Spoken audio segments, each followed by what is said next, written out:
Herkese tekrardan merhabalar. Yapmak istediğim ama zaman ve istek bulamadığım inceleme videolarına tekrardan hoş geldiniz. Bu videoları yapmak çok istiyorum çünkü genel olarak istediğim oyunun incelemesini bulamıyorum ya da istediğim noktaların üstü çok yüzeysel geçiliyor. Ha, ben derinlemesine giriyor muyum? Genellikle hayır, ama oyunun hak ettiği noktaları yüzeysel geçsem bile kısa cümlelerle açıklayabiliyorum diye düşünüyorum. Yani tabii ki de.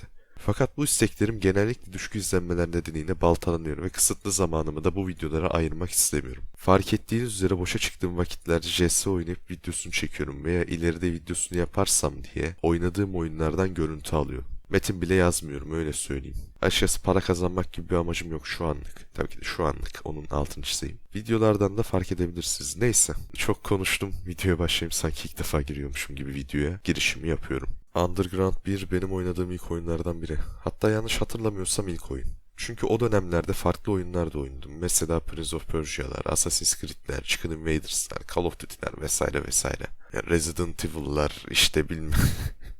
Bir tane kadın var diye ondan bir esinlenme, neyse. Ama ilklerimden biri Underground 1, yani orası kesin. İlk içine girdiğim zamanlarda beni çok sarmamış, oynadıkça içine çekmiş bir yapım. Küçüklüğümde sevdiğim bir iş olarak aklımda yer edindi. Peki şimdi? Aynı duygularla olmasa bile benzer duygularla oyunu tekrardan oynayıp bitirebildim mi? Ya da daha fazla mı beğendim? Uzatmadan giriyorum efendim. Son bir uzatış yaparak hikayeye girmeden önce şunları söylemek istiyorum.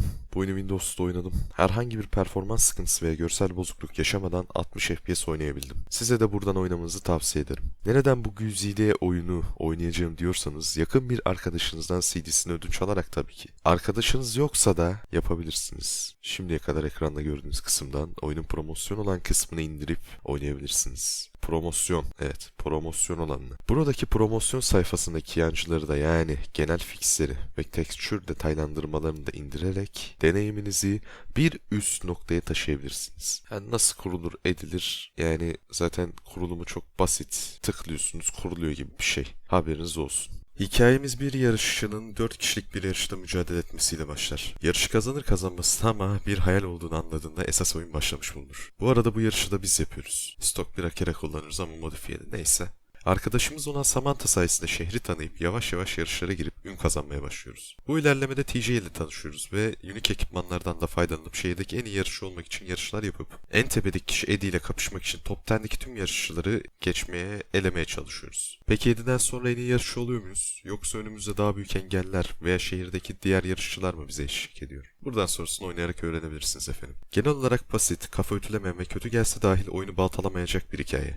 Kötü olduğu için demedim bu arada, yanlış anlaşılmasın. Basit bir hikaye ama size amaç veren bir hikaye olduğu için hiç yoktan iyidir statüsünde. Hikayede eklense iyi olur dediğim, en azından anlattığım karakterler daha fazla hikayede olsaydı ve onlarla da farklı yarışlar yapıp farklı challenge'lar yapıp hikayeye başka arabalar ve rakipler eklenseydi daha güzel olurdu benim için. Fakat olmaması da çok önem arz etmiyor. Ben sadece kafamdan geçen düşünceleri size aktardım. Harita dizaynı olarak çok iyi iş başarmışlar. 2003 yılı için onu söyleyebilirim. Yani şimdiki oyunların dizaynına bakıyorum da çoğu oyun rally olsun veya olmasın hep tek düzey hissettiriyor.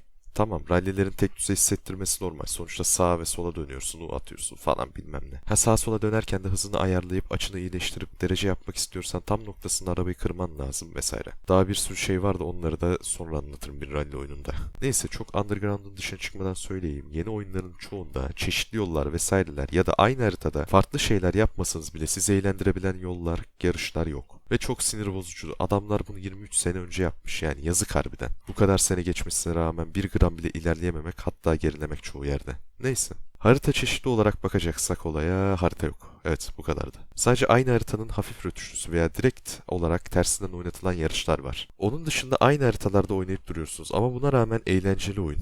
Ve bunun en önemli nedeni oynanış ve hissiyat. Oraya geleceğim az sonra. Haritaları oynaması zevkli, güzel haritalar. Hiçbir sıkıntısı yok neredeyse. Fakat dediğim gibi çeşitliliği az ve oynanış iyi olmasa kesinlikle Underground'u bitiremezdin. O yüzden çekimserim puanlama kısmında. Bu kadar az harita olmasına rağmen eğlendirdiği için puan vermeli miyim? Yoksa sırtını oynanışa dayayarak harita kısmından dolayı puan kırmalı mıyım? Bunun cevabını dolaylı olarak oynanış kısmında vereceğimi düşünüyorum. Hava durumu kısmını oyun incelemelerime eklemeyi düşünüyorum. Çünkü bazı oyunlarda direkt etki bile edebildiği için bu kısmı da eklemek istedim. Underground'da açıkçası bir hava değişimi yok. Hatta gün farkı bile yok. Yani gece ve gündüz şeklinde oynayamıyorsunuz. Sadece gece oynayabiliyorsunuz. Ha, tabii ki de gece oynamak direkt ruhu ruhu yansıtıyor ve mantıklı oyun açısından. Fakat gündüz sekansları da koyup orada yarışmasak bile hikaye öğelerini görüp oynayabilirdik. Fakat olmaması veya olması arasında açıkçası çok bir fark olur mu?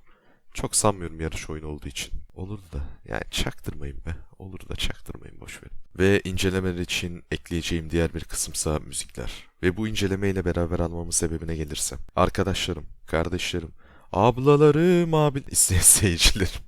O kadar güzel, ikonik ve sizi oyuna sokan müzikler var ki çoğunu açıp normal bir şekilde dinleyebilirsiniz, yani öyle söyleyeyim. Örnek vermem gerekirse Static X'ten The Only, Story of the Year'dan Hero Will Draw, Element 80'den Broken Promises. Araya bir de rap atayım. Get Low. Kimin yaptığını tam hatırlayamadığım için yazamadım, kusura bakmayın. Bunların dışında daha bir sürü oyuna ve moda sokan şarkı var. O kadar güzeller ki gerçekten oynadığım her an eğlendim müziklerle. Ve bazılarını normal zamanlarda da dinliyorum. Rock ve rap türleri oldukları için müzikler zaten artı puan aldırıyor direkt olarak. Ama iyi kısımları da olduğu için, bu müziklerin iyisinden olduğu için artı puan aldırıyor. Artı plus. Underground sayesinde dinlediğim Broken Promises'ı mesela dinlerim. Bir yerlere giderken açarım. Sevdiğim bir müziktir. The Hero Will Drow'na ise bayılırım. Çünkü küçüklüğümde duyduğum ve sonrasında neredeyse hiç karşıma çıkmamış bir şarkıdır kendisi. İlk duyduğumda bayılmış ama ismini bilmediğim için uzun bir süre boyunca playlistlerime alamadığım ve tadını çıkaramadığım bir şarkı olmuştur. Hatta bu şarkıyı Flare adlı Stick Fight karakterlerinin dövüştüğü bir animasyonda da duydum. Fakat bir türlü şarkıyı bulamamıştım. Açıkçası araştırmamıştım bile çünkü tam olarak İngilizce bilmediğim için ve kredi kısmında da şarkıyı görmediğim için o zamanlarda ümidi kesmiştim. Underground sayesinde uzun sürede hasret bitti ve tekrardan kavuşabildik. Çok sevdiğim bir şarkı olduğunu anlamışsınızdır zaten.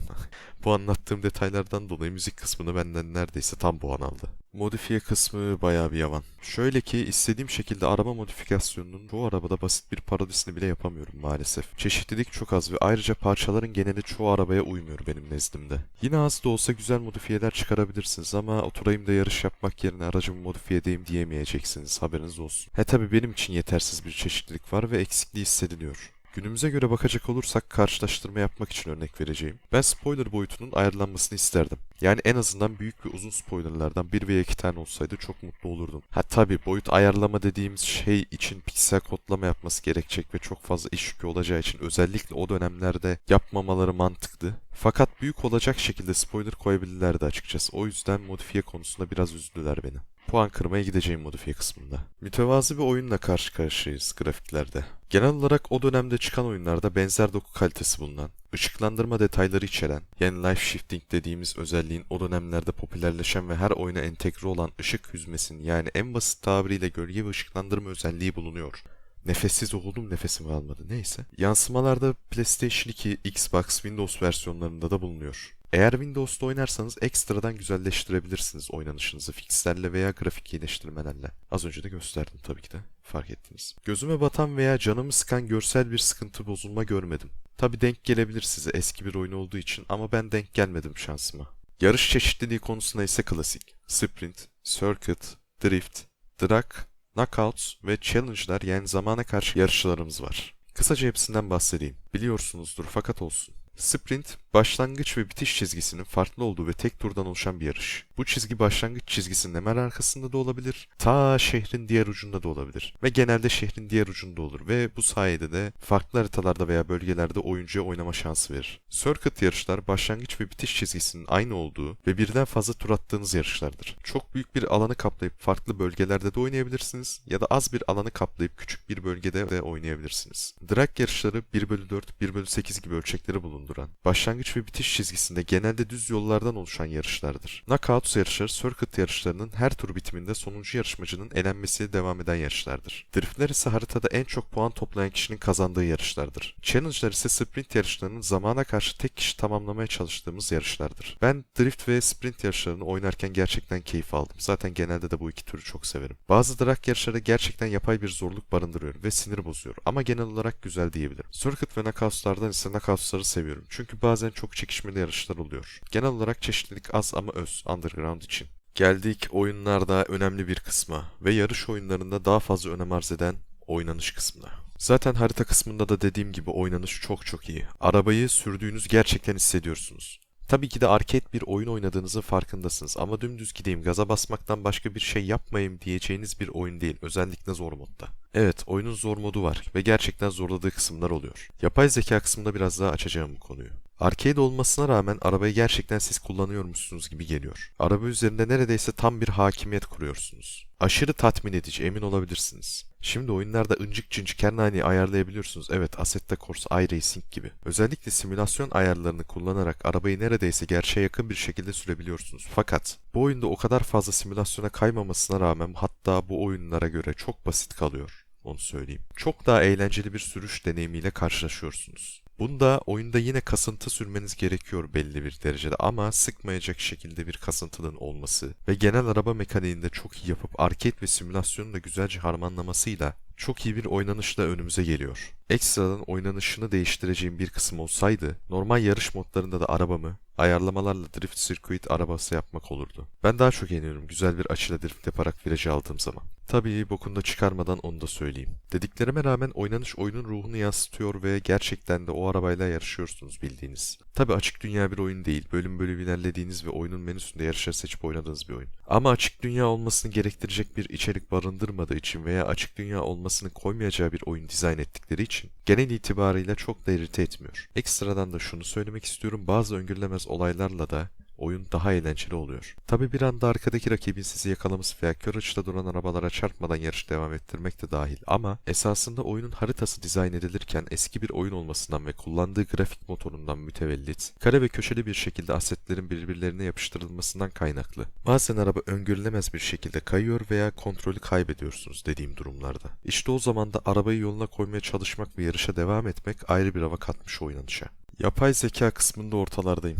Zor modda olmasına rağmen bazen 25-30 saniye fark attığım yarışlar bile oldu size öyle söyleyeyim. Ama bazen de son düzlükte 5-10 saniyelik farkı kapatan yapay zekaları da görmedim değil. Özellikle son yarışlarda, hele ki son yarışta, spoiler vermeyeceğim ama çok sinir bozucu oluyor, haberiniz olsun. Peki bu spesifik örnekler dışında yapay zeka eğlenceli mi? Evet. Genellikle büyük bir hata yapmadığınız sürece önde bitirebilirsiniz. Fakat küçük hatalarla bile kolayca geçilebilirsiniz. Özellikle bazı drag yarışlarına dikkatli olmanız gerekiyor. Az önce de dediğim gibi. Full dikkat oynamalısınız ki kaybetmeyesiniz yarışları. Boss yarışları ise genel olarak kolay. Bazı spesifik yarışlarda zorluyor ama harbiden zorluyor. Yani zor modda maksimum dönebileceğiniz hızda falan dönmeniz lazım ki sizi geçmesin, o derece yani. Onun dışında 1v1 attığınız birkaç tane boss yarışı var. Hikaye etkiliyor fakat top 10 muhabbetinden dolayı. Top 10 için yaptığınız yarışlarda bazıları toplu yarış olarak yapılıyor. Zaten ona da haberiniz olsun. Bu arada top 10 ve top 10 diyorum. Fark ettim. Bilerek öyle diyorum. Yani genel olarak eğlenceli. Zorlayıcı ve kolay diyebilirim. Kolay yarışlarda kötü saymam. Oyunun mekaniklerinden dolayı. Yani görmezden gelebilirim açıkçası bu konuyu da, haberiniz olsun. Genel olarak deneyimlerim böyle. Belki bazı kısımlar tatmin etmemiş olabilir sizi ama en özet haliyle size iletmeye çalışıyorum ve başardığımı düşünüyorum. Tabi biraz da harmanlayarak sunuyorum size. Söylediğim gibi yapmak istiyorum ama gerçekten fazla zamanımı yiyor ve az izlendiğini görünce de çok yapasım gelmiyor. Kafa dağıtma açısından iyi ama farklı şeyler yaptığım için kafa dağıtma konusunda da açıkçası tercih etmediğim bir seçenek olarak kalıyor inceleme videosu çekmek. Eğer ki videoyu beğendiyseniz beğenmeyi ve kanala abone olup yorum yapmayı unutmayın. Beğenmediyseniz de nereleri kötü bulduğunuzu yorum atabilirsiniz. Dislike atmazsanız sevinirim ama atsanız da canınız sağ olsun. Hepinize iyi günler dilerim.